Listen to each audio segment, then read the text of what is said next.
pagi pemirsa, News Pagi kembali hadir melengkapi informasi Anda pagi hari ini. Selain 3 berita utama tadi, sejumlah informasi menarik lainnya juga telah kami siapkan untuk Anda bersama saya, Cika Multazam. Dan saya Galuh Pandu, inilah News Pagi selengkapnya.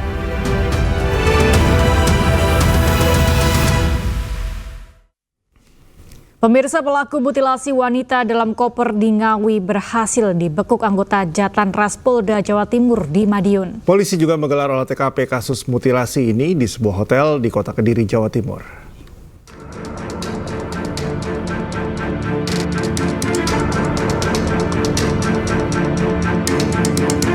Satreskrim Polres Ngawi dan Jatlanras Polda Jatim meringkus pelaku mutilasi Uswatun Hasanah yang jasadnya ditemukan di sebuah koper dan dibuang di Desa Dadapan, Kabupaten Ngawi. Sebelumnya, polisi sempat kejar-kejaran dengan mobil pelaku A yang merupakan suami siri korban pada Sabtu tengah malam. Mobil mewah A akhirnya bisa diberhentikan polisi di Jalan Raya Madiun ketika sedang dalam perjalanan dari Ponorogo menuju Madiun.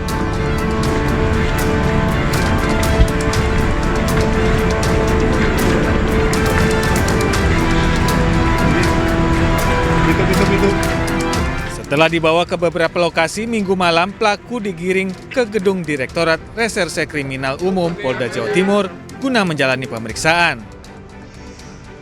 Tim Jatlanras Polda Jatim juga menyita mobil yang dijadikan sarana membuang potongan tubuh korban. Besok dirilis. Dan benar itu Dan. Ini malam ini tangkap ya Dan. Iya, besok dirilis. Ditangkap ya Dan. Dan ini mutilasi Dan ya. Ditolong aku Dan ya. Mutilasi Dan. Besok dirilis besok. Satu orang pelaku atau gimana? Besok disampaikan akhir ya.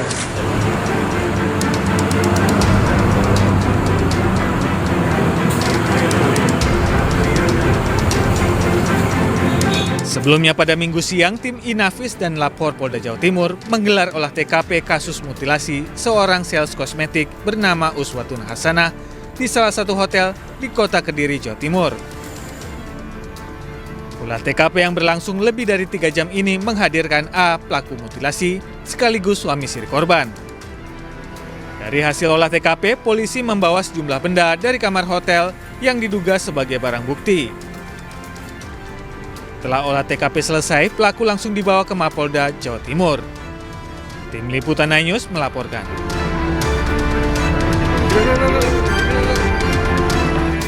Diduga akibat korsleting listrik, sebuah kontrakan 4 lantai di Kampung Babakan Pende, Kelurahan Baranang Siang, Kota Bogor terbakar. Api yang cepat membesar membuat penghuni kontrakan panik dan langsung keluar menyelamatkan diri.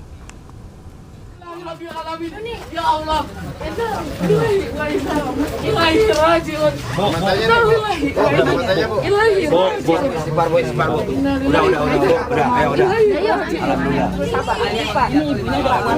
Ibunya udah. Sebuah kontrakan 4 lantai di Kampung Babakan Pendek, Kelurahan Baranang Siang, Kota Bogor terbakar. Selain banyaknya material yang mudah terbakar dan disertai tiupan angin kencang, membuat api dengan cepat membakar seluruh bangunan dan juga motor. Jauh. Api yang cepat membesar membuat penghuni kontrakan panik dan langsung keluar menyelamatkan diri.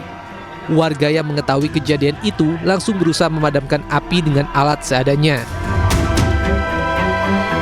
Awalnya itu posisinya, saya nggak tahu kan posisi tidur saya. Ya. Posisi tidur dari bawah itu ada air gitu. Saya mau bantu pakai ember. Posisi baru 1 ember udah apinya udah itu semakin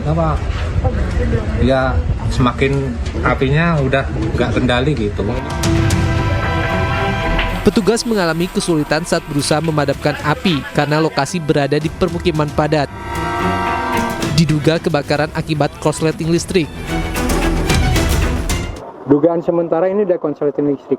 Ya, sementara ya, karena sekarang masih dalam penanganan, jadi belum bisa dipastikan. Cuman ini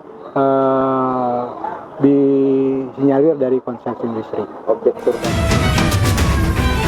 Api dapat dipadamkan 2 jam kemudian dengan mengerahkan 8 unit damkar. Tidak ada korban jiwa dalam peristiwa ini, namun penghuni kontrakan mengalami luka ringan akibat terjatuh. Dari Bogor, Jawa Barat, Andi Firmansyah, iNews melaporkan.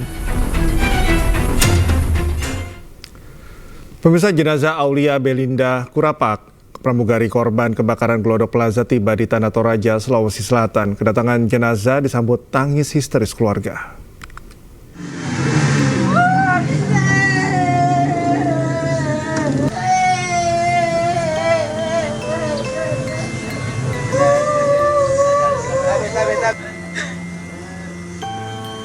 Tangis keluarga pecah saat mobil ambulans tiba di Tongkonan Tondo, Kelurahan Tongko Serapung, Kecamatan Sanggala, Kabupaten Tanah Toraja.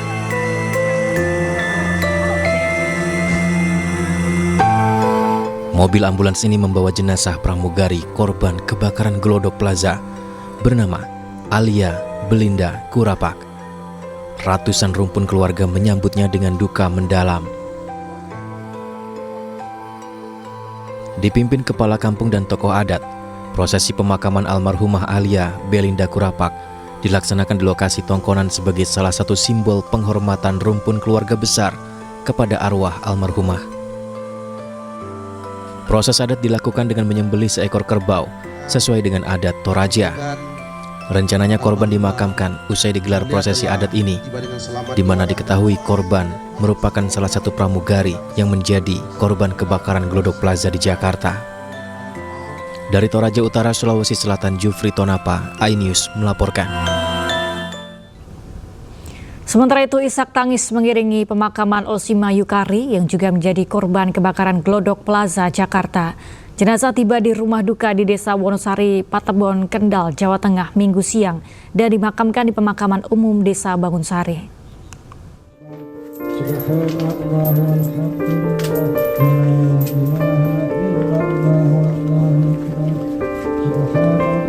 Jenazah Osima Yukari, korban kebakaran Glodok Plaza, sudah tiba di rumah duka di Desa Wonosari, Patebon, Kendal, Jawa Tengah, Minggu pagi.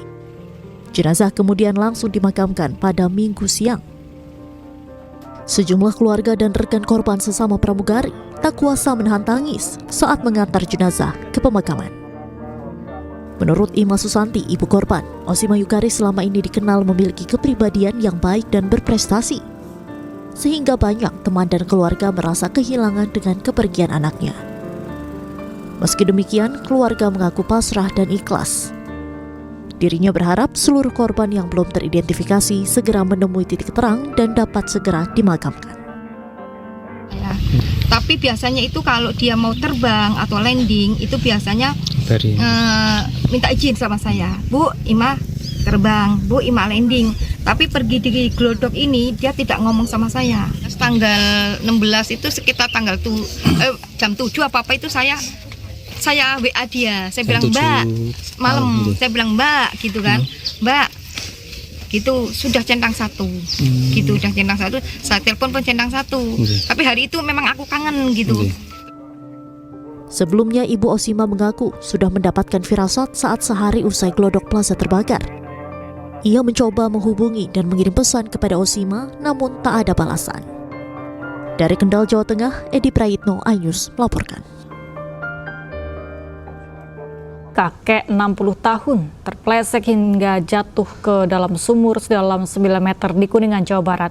Proses evakuasi berlangsung dramatis lantaran lebar sumur hanya 1,5 meter.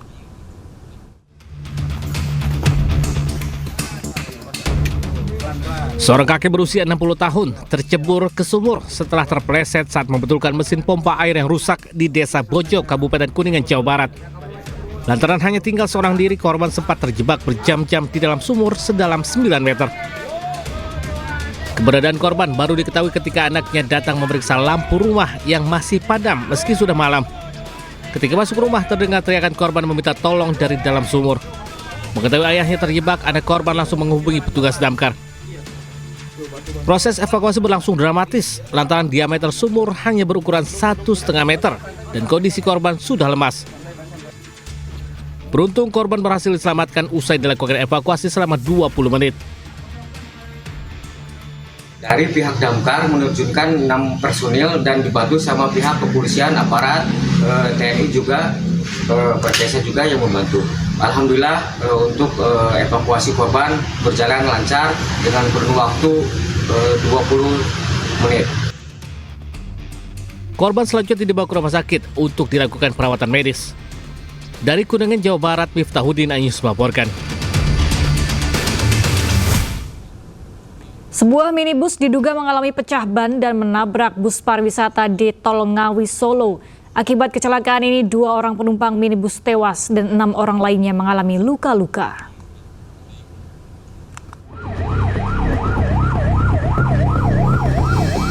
Sebuah minibus ringsek usai menabrak bus pariwisata di ruas tol Ngawi Solo kilometer 566A di Desa Bangunrejo, Kidul, Kecamatan Gedung Alar, Kabupaten Ngawi, Jawa Timur pada Minggu siang.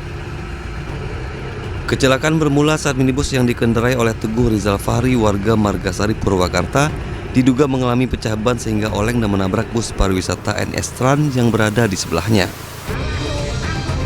Akibatnya 2 penumpang minibus luka berat dan meninggal dunia di rumah sakit. Minibus yang ringsek dievakuasi petugas. Usai menyadari kecelakaan menimpa bus yang ia kendarai, sopir bus pariwisata yang membawa rombongan pengantin tersebut menunggu di rest area terdekat. Saya tahu-tahu sudah ada suara benturan gitu. Nah, terus saya ngambil jalur kiri untuk berhenti ke bahu jalan. Untuk ke bahu jalan, semua penumpang pada turun dan nengok ke belakang, bahwasanya nggak ada apa-apa. Nah, terus penumpang dan saya sama kru saya melihat itu bodi mobil kok ada bekas laka, bekas ketabrakan gitu. Di KM 566 kendaraan Sigra bertujuan untuk mendahului kendaraan bis. Menurut keterangan saksi yang ada di TKP, kendaraan Sigra mengalami pecah ban sehingga menabrak samping kiri bis dan akhirnya masuk ke parit. Sementara itu, 6 penumpang minibus luka-luka dirawat di Rumah Sakit Widodo Ngawi. Petugas masih memeriksa saksi-saksi untuk mengetahui penyebab pasti tabrakan maut tersebut. Dari Ngawi, Jawa Timur, Asfi Manar Ainis melaporkan.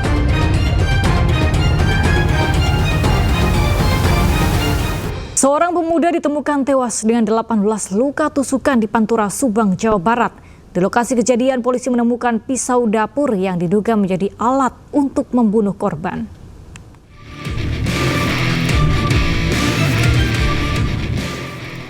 Toikin, pemuda 22 tahun ini ditemukan tewas di pematang sawah di Dusun Cemarah, Desa Kalentambo, Kecamatan Pusaka Negara, Subang, Jawa Barat. Saat ditemukan, terdapat 18 luka tikam pada tubuh korban dengan kondisi tertelungkup. Tim Inafis Polres Subang yang tiba di lokasi menggelar olah TKP dan mendapati pisau yang diduga menjadi alat untuk membunuh korban. Diketahui korban merupakan pekerja serabutan dan tinggal seorang diri di rumah saudaranya. Jasad korban dibawa ke Rumah Sakit Bayangkara Indramayu guna kepentingan autopsi. Awalnya di media sosial, cuma ya posisi karena belum terdeteksi bahwa itu saudara gitu, menurut korban pihak itu saudara. Ya kalau dari meninggal itu dari fisik-fisiknya mah hampir kena pisau gitu, ada 18 tusukan, ada yang pihak puskesmas yang evakuasi korban mah. Pihak kepolisian masih menyelidiki kasus dan belum bersedia memberikan keterangan. Dari Subang, Jawa Barat, Yudi Heriawan Juanda Anyus melaporkan. Pencarian hari ke-6 tim gabungan dari TNI, Polri, BPBD, dan relawan kembali menyisir lokasi longsor dan menyusuri Sungai Welo.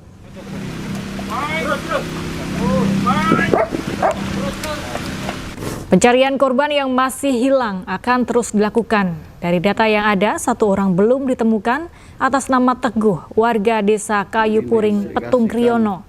Tim gabungan dibagi 3 kelompok, yakni tim pencarian, tim pendistribusian bantuan sembako, dan tim pemeriksaan infrastruktur untuk pemulihan serta penanganan darurat pasca bencana.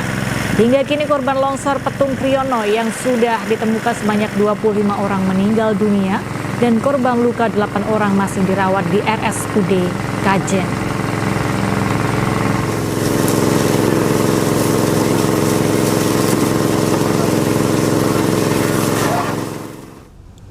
Tim gabungan TNI, Polri, dan relawan membuka jalur desa yang terisolir akibat banjir dan longsor di Kabupaten Pekalongan, Jawa Tengah. Tim gabungan membangun jembatan sementara untuk menghubungkan jalan antar desa yang terisolir. Selain itu, tim gabungan juga mendistribusikan bantuan sembako bagi warga terdampak.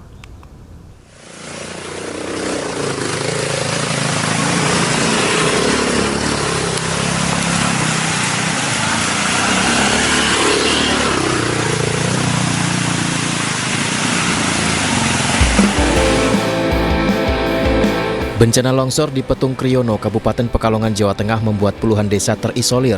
Warga kesulitan keluar masuk desa. Pasca kejadian longsor, warga sangat membutuhkan bantuan makanan atau sembako, juga tim kesehatan. Untuk memastikan kebutuhan dasar warga terpenuhi, aparat gabungan melakukan patroli lokasi terpencil yang terisolasi menggunakan sepeda motor. Patroli yang dilaksanakan adalah menyusuri beberapa desa yang jalannya terputus di Kecamatan Petung Kriyono. Tim gabungan juga memberikan bantuan sembako kepada warga yang terdampak. Selain itu, tim juga memeriksa infrastruktur sekaligus mencari solusi terbaik untuk pemulihan serta penanganan darurat pasca bencana. Di para babinsa, damping para anggota Polres Kabupaten Pekalongan melaksanakan kegiatan menyambangi daerah-daerah yang terisolir menggunakan sepeda motor. Di samping itu juga tujuan lainnya adalah kita untuk menilai, untuk melihat jalan-jalan yang mengisolir daerah tersebut, sehingga apabila ditemukan titik-titik longsor atau jembatan putus segala macamnya bisa kita nilai, kemudian kita siapkan untuk melaksanakan kegiatan untuk menyambung menuju akses ke daerah-daerah tersebut. Sementara itu, tim gabungan juga mulai membangun jembatan sementara untuk menyambungkan akses ke desa-desa yang terisolir untuk distribusi bantuan sembako bagi warga terdampak. Dari Pekalongan, Jawa Tengah, Suryono Soekarno, iNews melaporkan. Pemirsa, terjadi insiden penembakan yang melibatkan Agensi Penguat Kuasa Maritim Malaysia (APPM) terhadap 5 pekerja migran Indonesia atau PMI di perairan Tanjung Ru, Malaysia. 1 orang tewas dan 4 lainnya luka-luka.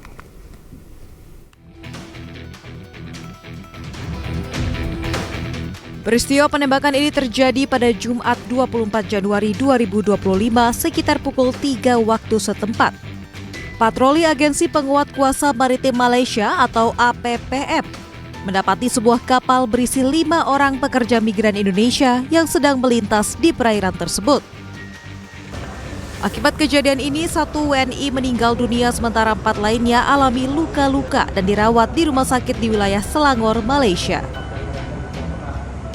Kementerian Pelindungan Pekerja Migran Indonesia atau P2MI mengecam aksi brutal ini dan mendesak pemerintah Malaysia untuk segera melakukan investigasi menyeluruh atas insiden yang terjadi.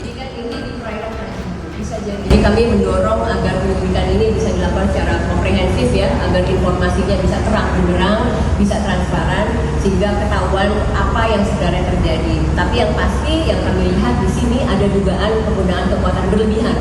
Karena sebetulnya kalau bicara soal pekerja migran ini kan bisa hanya ditangkap aja atau gimana, tidak perlu sampai penggunaan sampai ditembak seperti itu ya, sampai apalagi ada yang meninggal. Kementerian P2MI telah berkoordinasi dengan Kementerian Luar Negeri Republik Indonesia dan Kedutaan Besar Republik Indonesia atau KBRI Kuala Lumpur untuk memastikan akses kekonsuleran bagi para korban. Selain itu, pemerintah juga tengah menelusuri asal daerah para pekerja migran Indonesia guna memberikan pendampingan kepada keluarga korban. Tim Liputan iNews melaporkan. Latihan gabungan pemberantasan perompak digelar Bakamla bersama Japan Coast Guard di Teluk Jakarta. Gelaran latihan untuk menjaga keamanan teritorial sekaligus mencegah kejahatan maritim.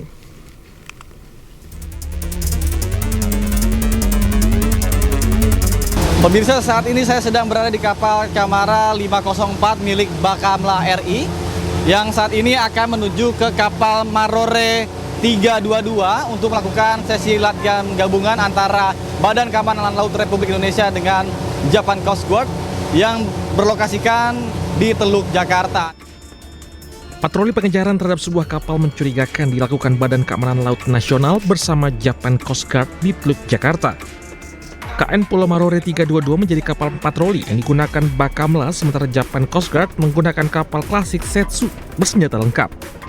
Saat mendekati sasaran, kapal speedboat dikeluarkan dari masing-masing kapal beserta pasukan.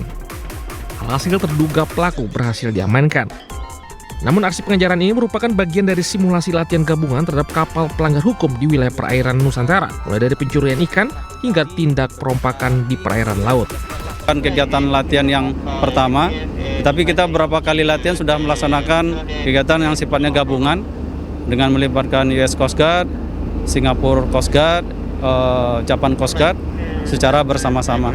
今、海上保安庁とあとバカ村の方は協力の覚書を結んでおり、その覚書にも基づいて訓練を開始しています。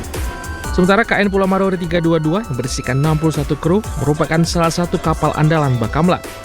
Kapal patroli ini memiliki persenjataan yang mumpuni dalam menjaga perairan Nusantara dengan sistem navigasi canggih. Baik, untuk persenjataan kami memiliki meriam 30 Aselsan yang berada di haluan, kemudian 12,7 yang berada di wing bridge kanan dan wing bridge kiri anjungan. Yang pertama digunakan untuk memberikan peringatan terlebih dahulu.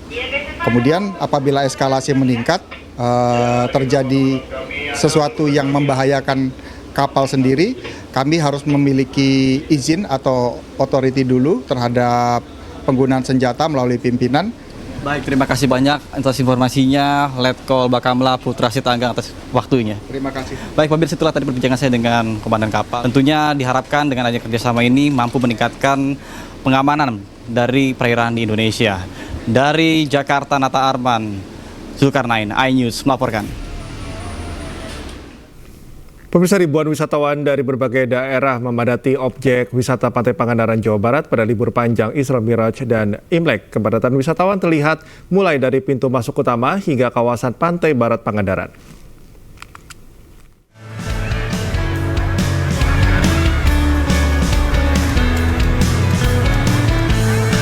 Ribuan wisatawan memadati objek wisata Pantai Barat Pangandaran, Jawa Barat pada libur panjang Isra Miraj dan perayaan Imlek. Sejak pagi, wisatawan memadati lokasi untuk berenang, bermain pasir, hingga menaiki perahu pesiar.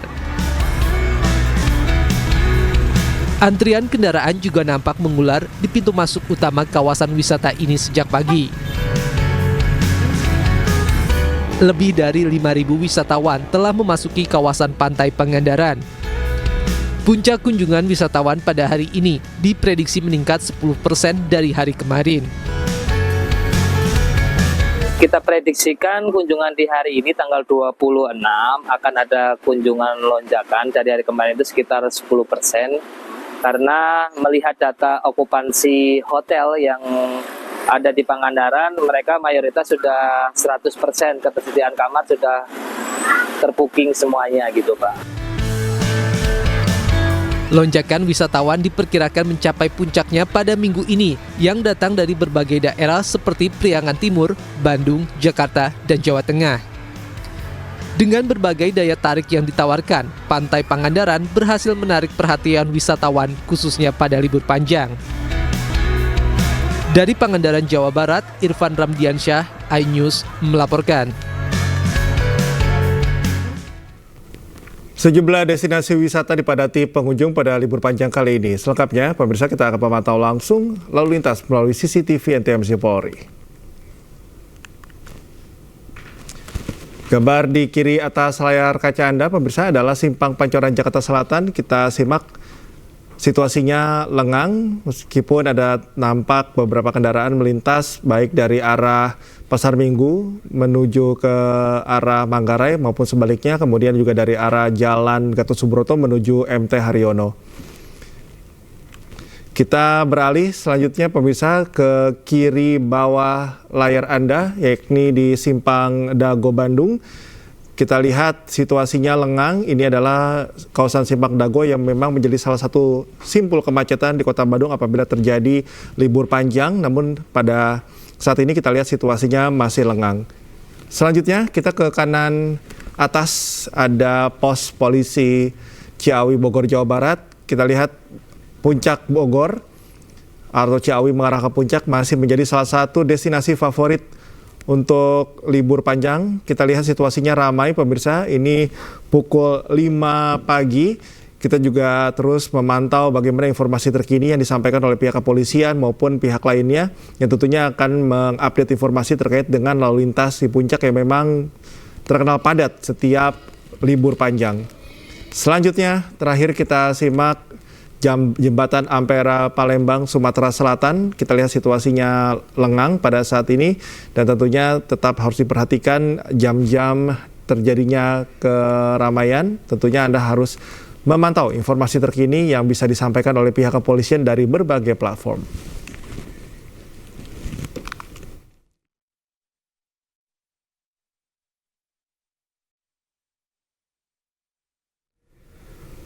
Kita ke informasi selanjutnya, sejumlah relawan yang mendukung pasangan Pramono Rano Karno menggelar syukuran dan perayaan Isra Miraj di kawasan Gajah Mada, Jakarta pada Minggu malam. Dalam kesempatan tersebut, Rano Karno menyatakan akan melanjutkan program Contact Framing Anies Baswedan.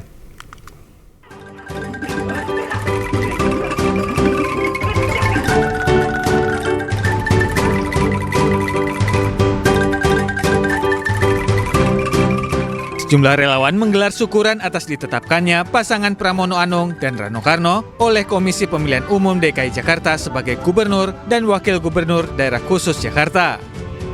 Rano Karno hadir dalam acara syukuran sekaligus Isra Miraj yang digelar di kawasan Gajah Mada, Jakarta Barat. Dalam sambutannya, Rano akan melanjutkan program kontrak farming yang pernah dibuat oleh Gubernur sebelumnya, Anies Baswedan. Sejumlah kebutuhan bahan pokok akan didistribusikan kepada masyarakat Jakarta jelang bulan suci Ramadan dan Hari Raya Idul Fitri 1446 Hijriah. Karena insya Allah, kalau tanggal 6 Februari dilantik, kita akan menghadapi 2 bulan besar. Yang pertama adalah Ramadan, yang kedua adalah Idul Fitri. Insya Allah dengan program kontak farming yang sudah diciptakan oleh Bang Anies sebagai gubernur, kita akan melanjutkan, kita akan menyempurnakan, kita akan mendistribusikan kebutuhan pokok masyarakat Jakarta dalam rangka bulan Ramadan. Bahwa kepemimpinan Mas Pram dan Bang Dul ini besok menjadi kepemimpinan semua warga. Bukan cuma kemarin kelompok atau kabi-kabi semua yang sudah berjuang bersama dia, tapi juga semua warga Jakarta diakomodir, keinginannya, harapannya, semua itu menjadi sebuah mimpi dan cita-cita kita bersama. Pemimpinan yang adil, yang amanah, jujur, dan mudah-mudahan bermanfaat buat seluruh kepentingan warga Jakarta. Diharapkan dengan terpilihnya pasangan Pramono Anung dan Rano Karno bisa membawa Jakarta lebih baik lagi. Pemirsa, Badan Gizi Nasional membantah pihaknya mengajukan tambahan dana sebesar 100 triliun rupiah untuk program makan bergizi gratis. Badan menjelaskan angka tersebut adalah dampak dari percepatan program agar segera bisa dinikmati oleh penerima manfaat. Kepala Badan Gizi Nasional BGN Dadan Hidayana membantah telah meminta dana tambahan sebesar 100 triliun rupiah untuk program makan bergizi gratis.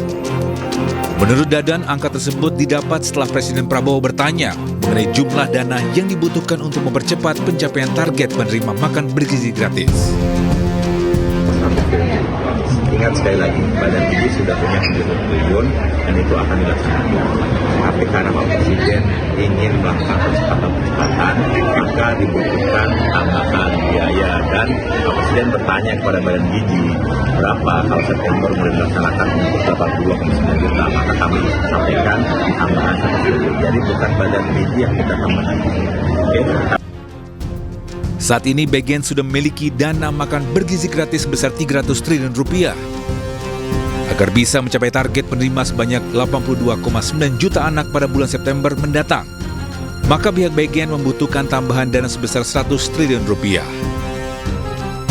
Percepatan pelaksanaan program makan bergizi gratis dipicu dari keresahan Presiden Prabowo yang mendengar laporan bahwa banyak anak-anak yang belum menerima program ini. Tim Liputan iNews melaporkan. Pemirsa, MNC Peduli bekerja sama dengan Rumah Sakit Islam Ashifa Sukabumi, Jawa Barat kembali mengadakan bakti sosial operasi katarak dan pterygium gratis. Ya, bantuan operasi katarak dan pterygium gratis ini untuk meringankan beban masyarakat yang kurang mampu. Meski penglihatannya terganggu, Dedi Supardi, pria berumur 54 tahun ini tak patah semangat bekerja serabutan untuk memenuhi kebutuhan keluarganya. Sudah lebih dari 10 tahun, ayah dua anak ini mengalami gangguan penglihatan akibat katarak yang dideritanya. Keterbatasan ekonomi membuatnya pasrah dengan keadaan. Dedi hanya bisa berdoa agar penglihatannya bisa normal kembali. Doa Dedi Supardi dijawab, dirinya akan menjalani operasi katarak gratis dari MNC Peduli bekerjasama dengan Rumah Sakit Ashifa Sukabumi. Saya berterima kasih banyak, semoga amal mulia ini dari MNC Peduli bisa bermanfaat bagi saya, khususnya bagi kita semua sebagai insan manusia. Pak Dedi itu dia kerja di perkebunan teh Cisujen. Berhubung ada kendala dina mata, dia berhenti aja gitu kan. Tak hanya Dedi Supardi, sebanyak 50 orang dari keluarga kurang mampu juga mendapat pelayanan operasi katarak dan pterygium gratis yang digelar MNC Peduli bekerjasama dengan Rumah Sakit Islam Ashifa Sukabumi, Jawa Barat. Yang mana kegiatan ini sangat membantu warga kami yang Pak Dedi tadi pernah berobat, dan alhamdulillah mungkin dengan adanya kegiatan ini Pak Dedi bisa terbantu. Kami berharap kepada pemirsa MNC Group bisa mendonasikan ke kegiatan Yayasan Jalinan Kasih agar bisa didistribusikan ke masyarakat dengan baksos yang lainnya. Kerjasama yang terjalin antara MNC Peduli dengan RSI Ashifa Sukabumi sejak tahun 2015 lalu terlaksana berkat uluran tangan masyarakat Indonesia yang mendonasikan bantuannya. Bantuan pemirsa di rumah sangat berarti bagi mereka yang membutuhkan. Dari Sukabumi, Jawa Barat, Budi Setiawan, iNews melaporkan. Pemirsa, MNC Peduli bersama MNC Land kembali menunjukkan komitmennya terhadap keberlanjutan lingkungan bersama kelompok tani hutan di Kampung Bodogol, Cicurug, Kabupaten Sukabumi. Yang melalui program Sustainable for Green, MNC Peduli dan MNC Land memberikan bantuan pupuk dan media tanam. Turut melestarikan lingkungan ditunjukkan MNC Peduli dan MNC Land dengan melakukan budidaya tanaman langka Hoya bersama kelompok tani hutan di Kampung Bodogol, Desa Benda, Sukabumi, Jawa Barat.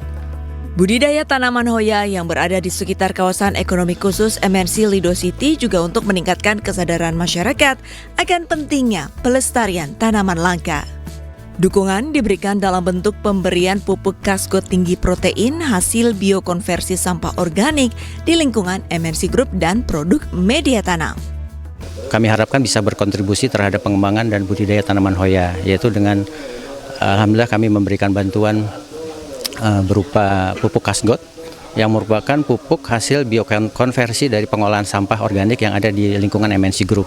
Selain berdampak pada kelestarian lingkungan, kegiatan ini juga ditujukan untuk meningkatkan perekonomian masyarakat setempat.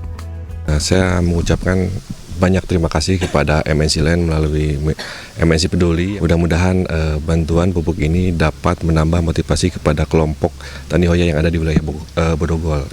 Sebenarnya kita lebih ngangkat ke arah ngomongin ekonomi alternatif buat masyarakat atau buat kelompok, karena kita juga punya beberapa program yang memang itu bisa istilahnya mendapatkan pundi-pundi ataupun ada nilai ekonominya di situ.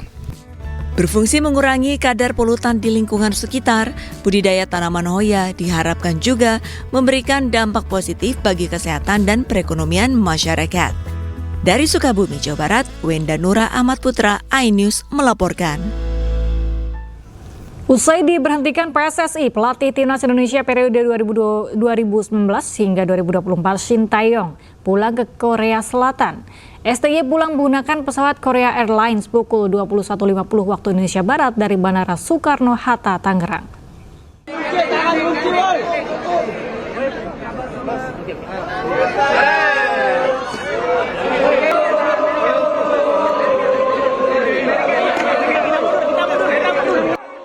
Usai diberhentikan oleh PSSI, pelatih Timnas Indonesia periode 2019 hingga 2024 Shin Tae-yong pulang kampung ke Korea Selatan. STY bersama rombongannya pulang ke Korea Selatan pada hari Minggu pukul 21:50 waktu Indonesia Barat melalui Bandara Soekarno-Hatta, Tangerang, Banten. Sebelum memasuki bandara, STY menyampaikan harapannya bagi timnas Indonesia dan mengucapkan terima kasih kepada PSSI.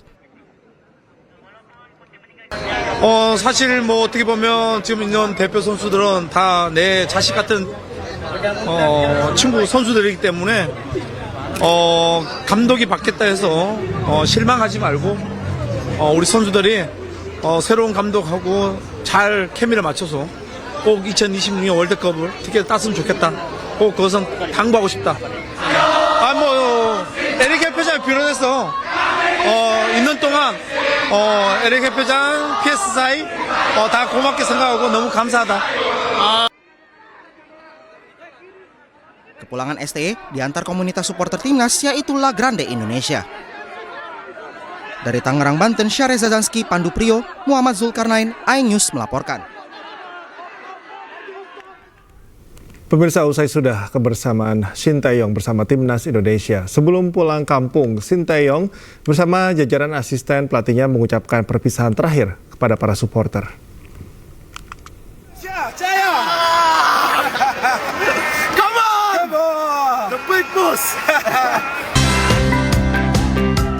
Momen-momen seperti ini tidak akan terulang lagi. Usai sudah kebersamaan Shin Tae-yong bersama timnas Indonesia.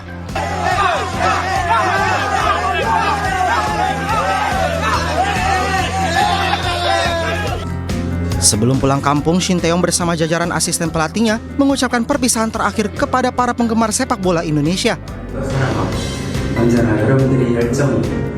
안녕하세요, 신태규입니다. 네, 쟁달했던 5년을 마감하고 이제 한국으로 돌아가게 됐습니다.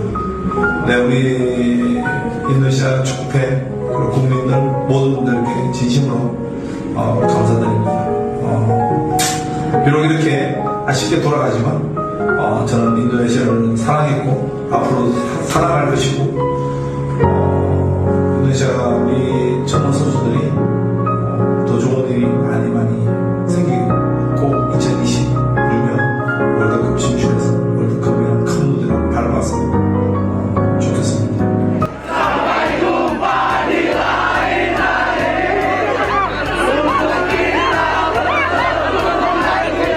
Shin Tae-yong sendiri sudah pulang ke Korea Selatan melalui Bandara Soekarno-Hatta, Tangerang, Banten pada Minggu malam. Kepulangan STY diantar komunitas supporter timnas Indonesia yaitu La Grande Indonesia.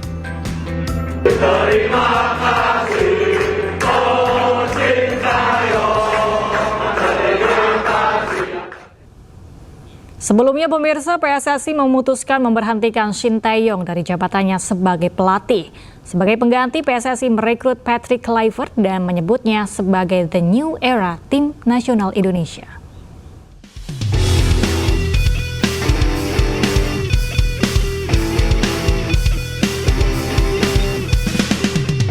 Tidak lama setelah memberhentikan Shin Tae-yong, PSSI memberikan pengumuman yang cukup mengejutkan supporter. PSSI memutuskan menggunakan jasa legenda sepak bola Belanda, Patrick Kluivert, sebagai pelatih timnas Indonesia. PSSI menyebutnya Patrick Kluivert the new era.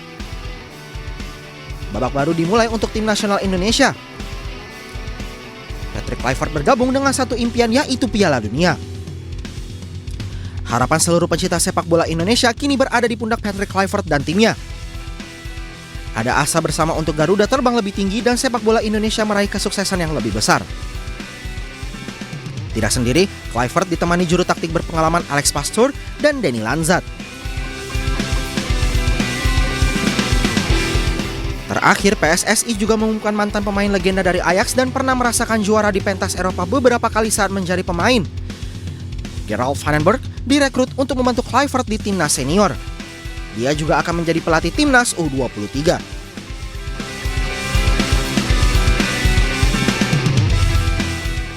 Dengan era baru timnas Indonesia, diharapkan prestasi Kluivert dan kawan-kawan yang pernah ditorehkan di Eropa bisa ditularkan ke skuad Garuda agar bisa semakin berprestasi di Asia, bahkan lolos ke Piala Dunia.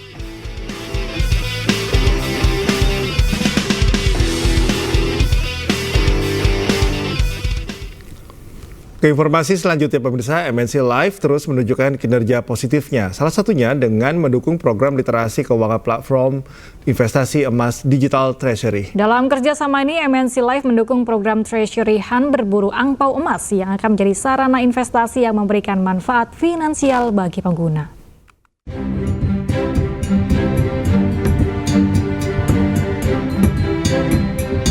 PT MNC Capital Indonesia Tbk melalui anak usahanya MNC Life perluas akses perlindungan melalui program Treasury Hunt berburu angpau emas yang diselenggarakan bersama Treasury.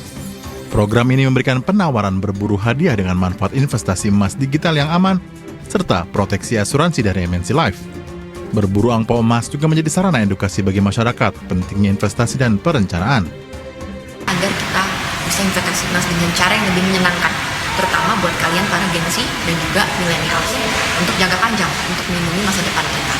Dan ini erat kaitannya dengan kerjasama kita dengan MNC Life, di mana kita ada banding dengan paket asuransi. Dan tentunya kita bisa melindungi masa depan kita dengan cara yang menyenangkan.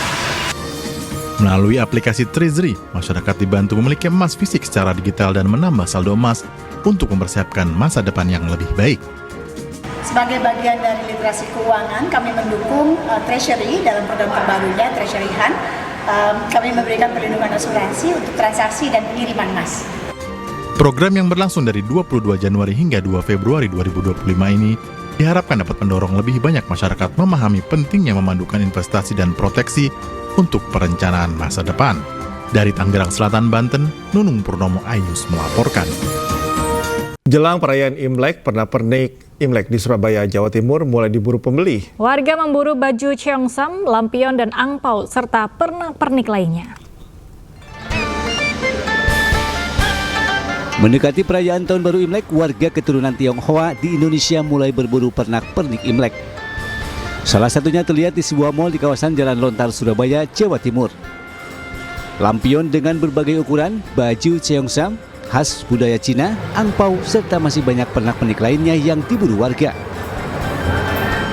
Selain itu, replika hewan ular yang merupakan sio Imlek tahun 2025 juga menghiasi stand yang menjual pernak-pernik Imlek. Pak, beli baju. Selain beli baju, beli apa biasanya, Pak? Biasanya sih ya beli kayak makanan, kayak ini angpau ya. Angpau ya. Oke, harapannya apa ini, Bu, di Imlek tahun ini, Bu? Semoga banyak berkatnya, bisa berkumpul bersama keluarga besar, terus bisa masuk penghormatan ke leluhur juga. Kita kan ada sembahyang di sini di rumah.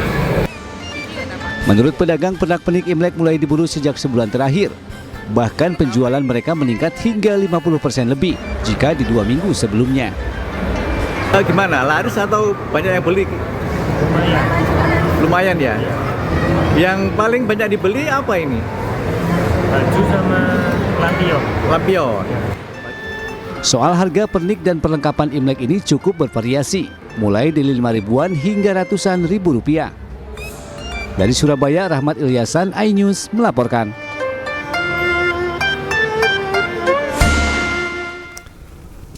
Tahun Baru Imlek sebentar lagi, komunitas pecinta barongsai sibuk di Pangkal Pinang untuk mempersiapkan dan selalu untuk latihan. Berlatih ya, dan sementara kue keranjang masih jadi buruan warga di Tahun Baru Imlek.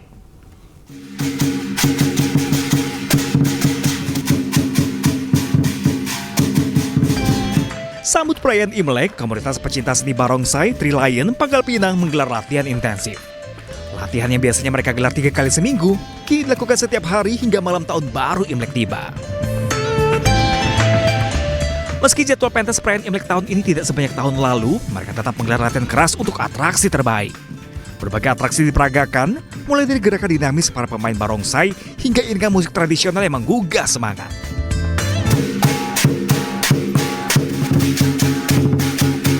Kalau menjelang Imlek ini kami fokuskan sesuai jadwal Trilion latihan. Nah, kalau dia seminggu sebelum malam Imlek, kami rutin setiap hari.